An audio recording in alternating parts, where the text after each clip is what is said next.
Hello student, welcome back mission teacher. तो student, शुरू करते हैं हम आज की नई क्लास को। और आज का पहला प्रश्न है आपके सामने। चलिए देखते हैं। बिस्मिल्लाह खानी क्या है? आपके ऑप्शन है ए इस्लाम धर्म, बी मस्जिद, सी ज्ञान और डी शिक्षा प्रारंभ करने की रस्म। तो इसका सही आंसर होगा डी शिक्षा प्रारंभ करने की रस्म। चलिए देखते हैं अगले प्रश्न को। हमारा अगला प्रश्न है, मुस्लिम शिक्षा व्यवस्था में बिस्मिल्लाह खानी रस्म किस आयु पर होती है? आपके ऑप्शन है ए 5 वर्ष 6 माह में, बी 4 वर्ष 4 माह 4 दिन में, सी 4 वर्ष 5 माह में और डी इनमें से कोई नहीं। तो इसका सही आंसर होगा बी 4 वर्ष 4 माह 4 दिन में।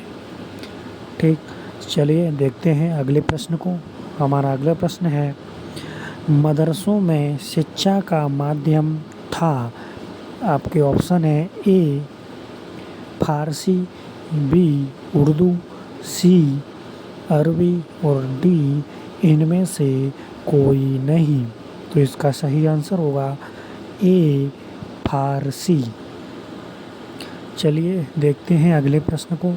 हमारा अगला प्रश्न है, मुस्लिम काल में उच्च शिक्षा की व्यवस्था किन संस्थानों में होती थी? आपके ऑप्शन है ए मकतबों में, बी मदरसों में, सी खानकाहों में और डी दरगाहों में। तो इसका सही आंसर होगा बी दरगाहों में। चलिए देखते हैं अगले प्रश्न को। हमारा अगला प्रश्न है, बुद्ध काल में बौद्ध शिक्षा का माध्यम कौन सी भाषा थी?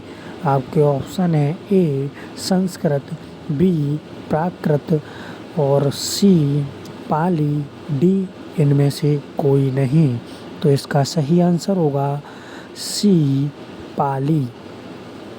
चलिए देखते हैं अगले प्रश्न को। हमारा अगला प्रश्न है, बौद्ध शिक्षा का प्रमुख केंद्र था।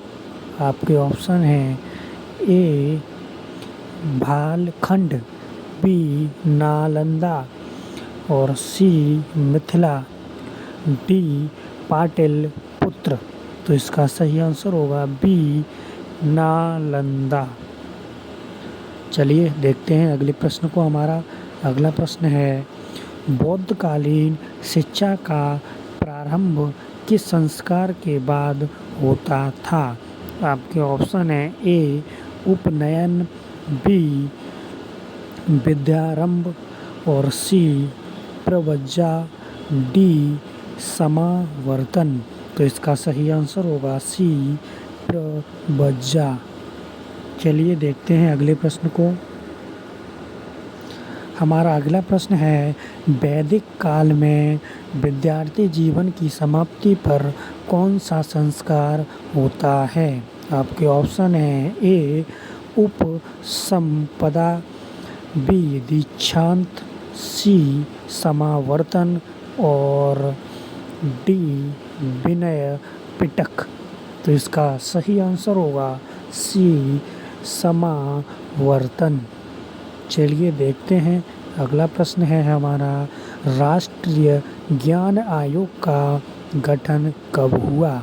आपके ऑप्शन है ए 16 जून, बी 13 जून और सी 20 जुलाई, डी 18 अगस्त।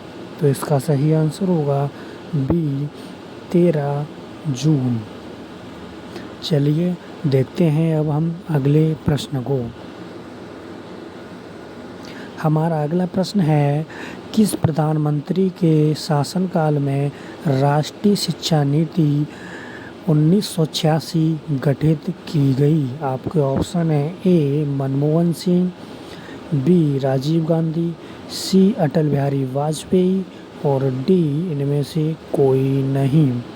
तो इसका सही आंसर होगा बी राजीव गांधी। चलिए देखते हैं अब हम अगले प्रश्न को। हमारा अगला प्रश्न है, भारतीय शिक्षा आयोग ने किस शिक्षा के संबंध में अपना सुझाव दिया? आपके ऑप्शन है ए माध्यमिक, बी प्राथमिक, सी उच्च और डी उपरोक्त सभी। तो इसका सही आंसर होगा डी उपरोक्त सभी। चलिए देखते हैं अगले प्रश्न को। हमारा अगला प्रश्न है, भारतीय शिक्षा आयोग का दूसरा नाम है। आपके ऑप्शन हैं ए मुदालियर आयोग, बी कोठारी आयोग, सी राधाकृष्णन आयोग और डी इनमें से कोई नहीं। तो इसका सही आंसर होगा बी कोठारी आयोग। तो चलिए आज की क्लास को हम यहीं समाप्त करते हैं। मिलते हैं आपको नेक्स्ट क्लास में। तब तक के लिए सभी स्टूडेंट को best of luck and thank you.